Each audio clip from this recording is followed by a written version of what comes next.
এখন crux of the holy prophet's message, দ্বীনের, আমাদের নবী যে দ্বীন নিয়ে এসেছেন, আপনি যদি আমাকে বলেন হুজুর এটার crux of the message of দ্বীন এটা কি, আমি আপনাকে এক বাক্যে বলবো দুইটা জিনিস, একটা এলম নলেজ আর একটা আখলাক চরিত্র।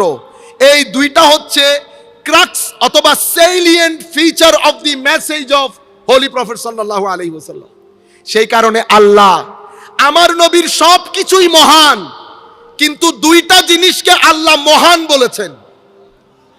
এক, আমার নবীর জ্ঞানকে, কে জ্ঞানকে বলেছেন আজিম, ওয়া আল্লামাকা মা লাম তাকুন তাআলাম ওয়া কানা ফাদলুল্লাহি আলাইকা আজিমা। জ্ঞানকে হাবিব যা জানতেন না সব কিছু জানিয়েছি। এখন আপনি যদি আমাকে জিজ্ঞেস করেন হুজুর আপনি কি জানেন না, তো আমি আপনাকে বলবো আমি তো কোনো কিছুই জানি না। আমি আসমান, জমিন, জমিনের ভিতরে কি আছে, আসমানের উপরে কি আছে, আরশ, কুরসি, লৌহ, কলম, সমুদ্র, সমুদ্রের ভিতরে, আমি তো কোনো কিছুই জানি না। ইউনিভার্স, কোনো কিছুই জানি না। তো আমি তো আমার নবীকে আল্লাহ বলছেন ওয়া আল্লামাকা মা লাম তাকুন তাআলাম, যা জানতেন না সবকিছু জানানো হয়েছে। এরপরে আমার আল্লাহ নিজে অ্যাপ্রিশিয়েট করছেন ওয়া কানা ফাদলুল্লাহি আলাইকা আজিমা। এলম, দ্বিতীয় আখলাক চরিত্র, যেটা আমাদের মধ্যে নাই। ওয়া ইন্নাকা লা আলা খুলুকিন আযীম, আমার নবীর আখলাক, আমার নবীর এলম, এই দুইটা জিনিসকে আল্লাহ আজিম বলেছেন। হুজুর কারীম সাল্লাল্লাহু আলাইহি ওয়াসাল্লামের দ্বীনের যদি লুব্বে লুবাব যেটা সামারাইজ করতে বলেন, দুইটা জিনিস আমি বলবো, একটা চরিত্র আর একটা জ্ঞান। সেই কারণে আপনি যদি দেখেন দ্বীনের প্রথম বাণী কুল হুয়াল্লাহু আহাদ ছিল না, কি ছিল? ইকরা বিসমি রাব্বিকাল্লাযী খালাক, খালাকাল ইনসানা মিন আলাক। আমি এখানে একটা ইন্টারেস্টিং কথা বলি আপনাদেরকে। আলাক শব্দটি মানে হচ্ছে ঝুলানো মাংস, বুঝতে পেরেছেন? এখন মডার্ন সায়েন্স বলছে মায়ের পেটের দ্বিতীয় স্টেজে সন্তান দেখতে জোকের মতো লাগে। জোক চিনেন আপনারা? লিচ, যেটা আপনি গ্রামে গঞ্জে, আমরা যারা গ্রামে থাকি, রক্ত চোষা রক্ত খায়, আজীব বিষয়। কোরআন এটাকে বলে এজাজুল কোরআন। কোরআনের সেলিয়েন্ট ফিচার দেখেন, আলাক শব্দের লিসানুল আরবের মধ্যে আপনি পাবেন আলাক শব্দের একটা অর্থ হচ্ছে জোক। বিজ্ঞান লাখ চেষ্টা করেও কোরআন থেকে বের হতে পারছে না। তো বলতে চাচ্ছিলাম ইকরা বিসমি রাব্বিকাল্লাযী খালাক, খালাকাল ইনসানা মিন আলাক। আবার ইকরা ওয়া রাব্বুকাল আকরাম আল্লাযী আল্লামা বিল কালাম। ইকরা আসছে, এলম আসছে, কলম আসছে। আমার নবী প্রথম ওহীর দিন উম্মতকে ডাইরেকশন দিচ্ছেন যে যেই জামানা আসতেছে এটা কলমের জামানা, এটা এলমের জামানা, এটা ইকরার জামানা।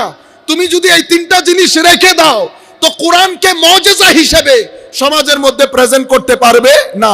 তুমি যদি সমাজের মধ্যে নিজের অস্তিত্বের জানান দিতে চাও, তিনটা জিনিস তোমার সাথে রাখবা, ইকরা, এলম এবং কলম।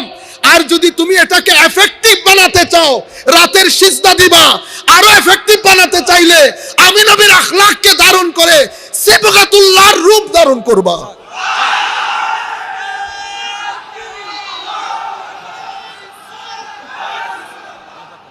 সম্মানিত উপস্থিতি, আমার নবী সাল্লাল্লাহু আলাইহি ওয়াসাল্লাম পার্সোনালিটি কেমন ছিলেন দেখেন। মানুষ আসতো দূর দূরান্ত থেকে, কেউ রাগ নিয়ে, কেউ ক্ষোভ নিয়ে, কেউ হিংসা নিয়ে, কেউ বিদ্বেষ নিয়ে। নবীর পার্সোনালিটি, নবীর পাশে বসছে, আমার নবীর চেহারা মুবারক দেখে 50% গলে গেছে। আমার নবী যেই একটু মুস্কি হাসি দিত, আমার নবীর দাঁত মুবারক গিলে দিয়ে খিলখিল করে নূর বের হতো, সেই ব্যক্তি ওই মুহূর্তের মধ্যে গলে যেত। আমার নবী জবান দিয়ে আর কথা বলতে হতো না। সেই কারণে বায়ান দুই ধরনের হয়। কয় ধরনের? কারণ নবীদেরকে ওমা আরসালনা মির রাসূল ইল্লা বিলিসানি কওমিহি লিয়ুবায়্যিনা লাহু, নবীদেরকে স্ব জাতির ভাষা দিয়ে পাঠানো হয়েছে কি করার জন্য? দ্বীন বায়ান করার জন্য।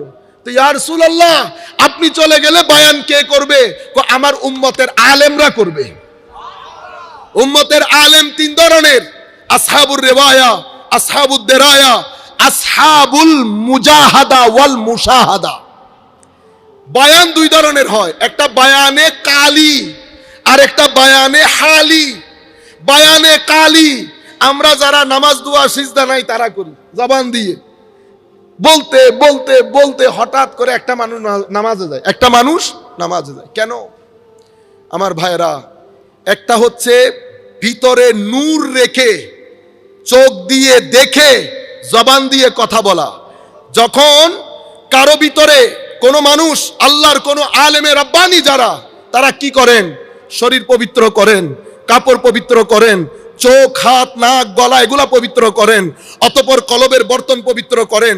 তিন তাহারাত যখন একসাথে হয়ে যায়, যখন ভিতরে লা ইলাহা বলার পরে সবকিছু বের হয়ে যায়, ইল্লাল্লাহর বাড়ি যখন কলবের বর্তনে পড়ে, নূরে ইলাহির ঢেউ খেলে, আল্লাহ রাব্বুল আলামিন সেই কলবের বর্তনে আফামান শারাহাল্লাহু সাদরাহু লিল ইসলামে ফাহু আলা নূরিম মির রাব্বে, আমার আল্লাহ সেই কলবের বর্তনকে নূরে মুহাম্মাদি, নূরে খুদাবন্দির আটলান্টিক মহাসাগর করে দেয়।